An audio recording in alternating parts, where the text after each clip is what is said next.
Good day everyone, I am Roslyn Esmadoro and I will be discussing implementing global sourcing through supply chain management. A major reason why sourcing products from distant markets has become a major business phenomenon today is the efficiency with which goods can be physically moved from one part of the globe to another. This efficiency is due to the sophisticated processes and strategies involved in moving products from one point, such as from manufacturer to intermediaries, to another point, such as intermediaries to customers. Global supply chain refers to the firm's integrated network of sourcing, production, and distribution organized on a worldwide scale and located in countries where competitive advantage can be maximized. Global supply chain management involves both upstream suppliers and downstream customer flows. Note that the concept of the supply chain and the value chain are related but distinct. Recall that the value chain is the collection of activities intended to design, produce, market, deliver, and support a product or service. The supply chain is the collection of logistics specialists and activities that provide inputs to manufacturers and retailers. Skillful supply chain management serves to optimize value chain activities. Sourcing from numerous suppliers scattered around the world would be neither economical nor feasible without an efficient supply chain system. Even as a casual observer, one has to be impressed when seeing the vast collection of products in a supermarket or department stores that originated from dozens of different countries. The speed with which these products are delivered to end users is equally impressive. Consider a striking example of how global supply chain management is making global sourcing feasible and at the same time contributing to firm competitiveness. The rollout of the first Boeing 787 Dreamliner jet in Everett, Washington in July 2007 marked a new beginning for this aircraft maker. Several features of the new aircraft are unique. It is a fuel-saving, medium-sized passenger jet that uses carbon composite for the fuselage instead of aluminum. It is lightweight and has spacious interiors and higher cabin pressure than other models for a more comfortable journey. However, the most remarkable aspect of the Boeing 787 Dreamliner jet is the extent of outsourcing. Boeing itself is responsible for only about 10% of the value added of this new aircraft, the tail fin and final assembly. As illustrated in Exhibit 16.6, components for the new 787 originate from distant parts of the world. The global dispersion of manufacturing responsibility allows Boeing to transform itself into a systems integrator and focus on its core capabilities: design, marketing, and branding. Boeing also reduces the chance of a bottleneck at one plant holding up production of the aircraft. It is no longer at the mercy of the weakest link in the chain, which was often one of the Boeing's own plants. Networks of supply chain hubs and providers of global delivery service are an integral part of global supply chains. Many focal firms delegate supply chain activities to such independent logistics service providers as DHL, FedEx, TNT, and UPS. Consulting firms that manage the logistics of other firms are called third-party logistics providers. Using a 3PL is often the best solution for international logistics, especially for firms that produce a low volumes or lack the resources and the expertise to create their own logistics network. A good example of how global supply chain management has evolved can be taken from the ongoing European Union integration. The removal of border controls allows supply chain managers to redraw the maps of their sourcing and distribution activities throughout Europe. Warehousing and distribution centers were consolidated and centralized. Intel reduced shipping costs by at least 7% by consolidating its worldwide freight expenditures into 4 transportation firms. As a result, from its 14 manufacturing sites around the world, Intel improved on-time delivery and customer service performance substantially. A global supply chain network consolidates a firm's sourcing, manufacturing, and distribution in a few strategic locations worldwide, so the firm can concentrate these activities in countries where it can maximize its competitive advantages. Exhibit 16.7 illustrates the stages, functions, and activities in the supply chain. It reveals how suppliers interact with the focal firm and how these in turn interact with distributors and retailers. Each stage in the global supply chains encompasses functions and activities that involves the focal firm in sourcing and distribution. When the focal firm deals with multiple products and demanding customers spread around the world, managing supply chains become more complex. Costs associated with physical delivering a product to an export market may account for as much as 40% of the total cost. Skillful supply chain management reduces these costs while increasing customer satisfaction. Experienced firm makes optimal use of information and communications technology, which streamlines supply chains, reducing costs and increased distribution efficiency. For example, managers use electronic data interchange, which passes orders directly from customers to suppliers automatically through a sophisticated ICT platform. The UK-based supermarket chain Tesco greatly reduced inventory costs by using an EDI system to link point-of-sale data to logistic managers. Technology allows Tesco to track product purchases down to the minute. Many canned food that used to sit in Tesco's warehouses for days or weeks are now received directly from suppliers. Supply chain application software enhances information sharing and improves efficiency by helping the manufacturer and focal firm track international shipments and clear customs. Many firms digitize key documents such as customs declarations and invoices, which improves speed and reduces order processing costs and shipping procedures. Logistics and transportation. Logistics involves physical moving goods through the supply chain. It incorporates information, transportation, inventory, warehousing, materials handling, and similar activities associated with the delivery of raw materials, parts, components, and finished products. Managers seek to reduce moving and storage costs by using just-in-time inventory systems. Internationally, logistics are complex due to greater geographic distance, multiple legal and political environments, and the often inadequate and costly nature of distribution infrastructure in individual countries. The more diverse the firm's global supply chain, the greater the cost of logistics. Competent logistics management is crucial. Transportation modes. International logistics typically involves multiple transportation modes. Land transportation is conducted via highways and railroads. Ocean transportation is handled through large container ships. Air transportation involves commercial or cargo aircraft. Ocean and air transport are common in international business because of long shipping distances. Ships are the most common transportation mode even among countries connected by land bridges.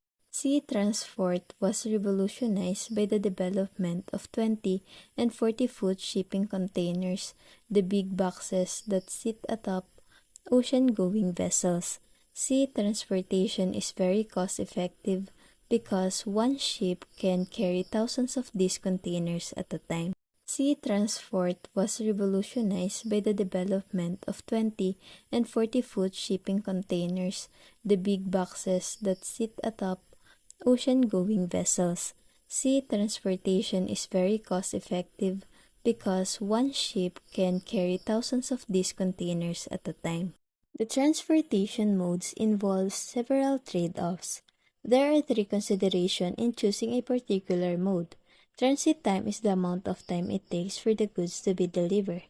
Predictability is the reliability of anticipated transit time versus actual transit time and the cost of transportation. The use of air freight has increased dramatically since the 1970s as the cost of the air transport has declined.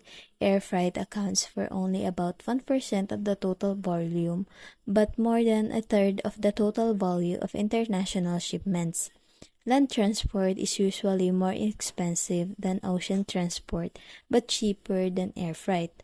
Ocean shipping from, for example, China to United States or from East Asia to Europe takes 2 to 4 weeks, including customs clearance.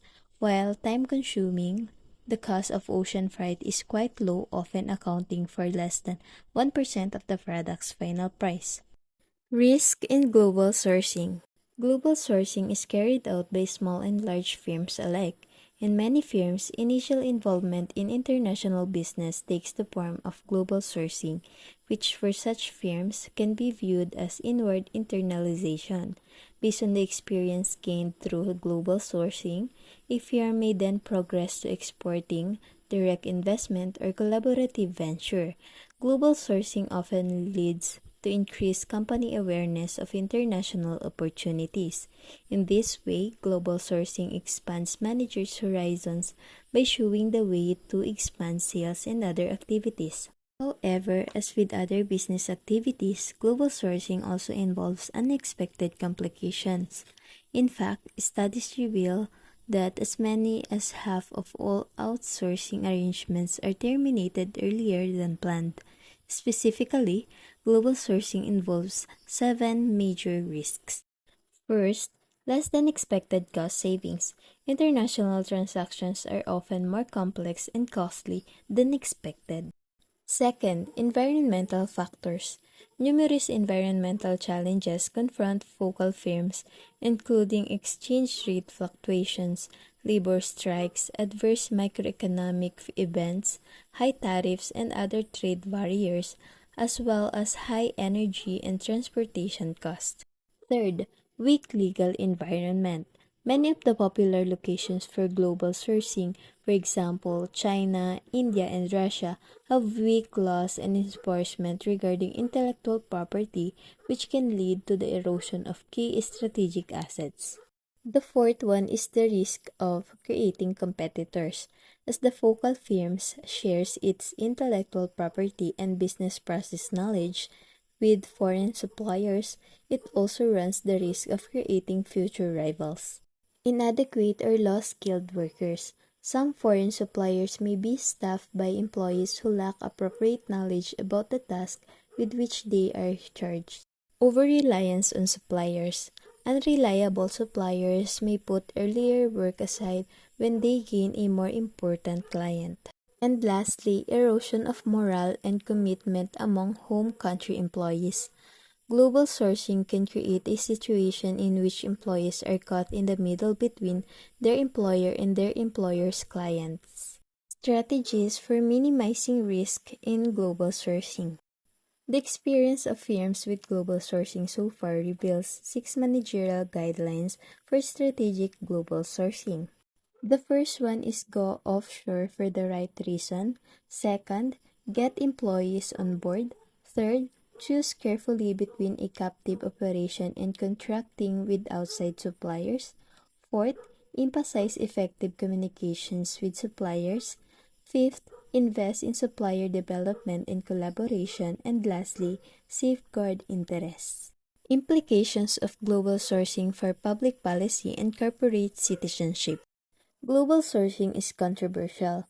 The business community sees global sourcing as a way of maintaining or increasing business competitiveness. Others view it negatively, focusing on the loss of jobs.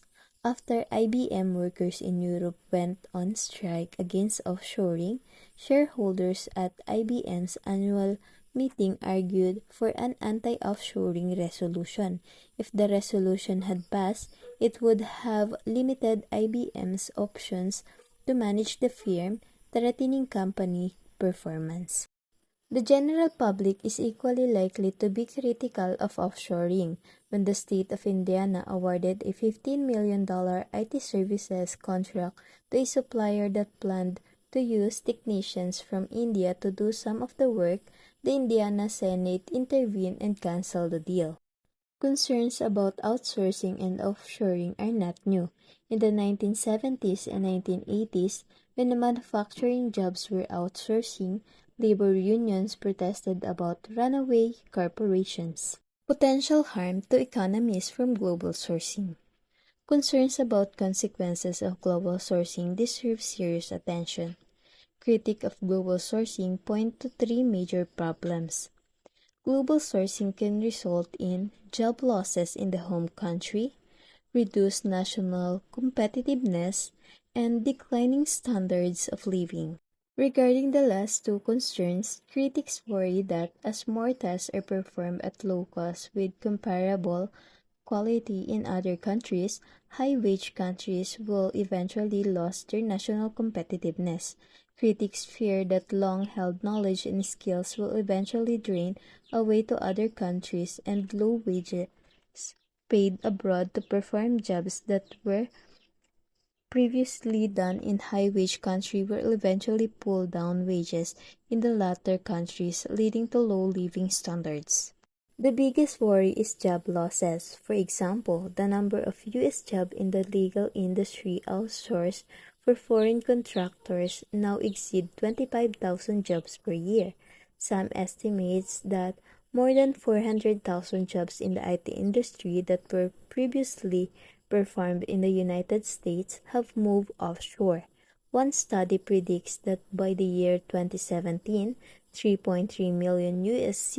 service jobs with a value of $136 billion will be sent abroad. Critics say all of this amounts to exporting jobs. Ethical and social implications of global sourcing. The prevalence of global sourcing has also raised public debate about the role of MNEs in protecting the environment, promoting human rights, and improving labor practices and working conditions. In other words, the bar for global corporate citizenship has been raised. Consider, for example, the case of foreign suppliers that operate sweatshops, factories in which people may work long hours for very low wages, often in harsh conditions. Sweatshops may employ child labor, a practice that has been outlawed in much of the world. Those who defend moving production to low-wage facilities abroad point to a lower standard of living as an explanation for the low wages and argue that their operation benefit the community by providing needed jobs. They point out that the choice for local workers is often between low-paying work or no work at all. Others argue that alternatives available to such workers are even less desirable, such as poverty, prostitution, and social problems. Opponents of sweatshops argue that corporations that sell their products in wealthy countries have a responsibility to pay their workers according to basic Western standards, especially when their products command high prices in advanced economy markets. Potential benefits to national economy. Those in favor of global sourcing call attention to the benefit that it provides to the national economy. Proponents advance four key arguments. First, by configuring value chain to the most cost-efficient location, companies reducing their production costs and enhancing their performance in an increasing competitive global marketplace. Second, cost reduction and enhanced competitiveness allow firms to reduce the prices that they charge their customers.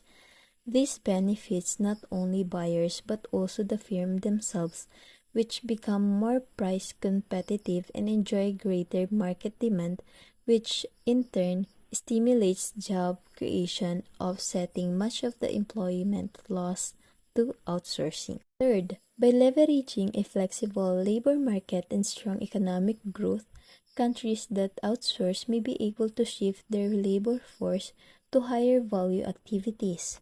And finally, declining wages may be offset by lower prices secured for outsourced products or services. Public policy towards global sourcing. The consequences of global sourcing for the national economy and workers are not yet fully known.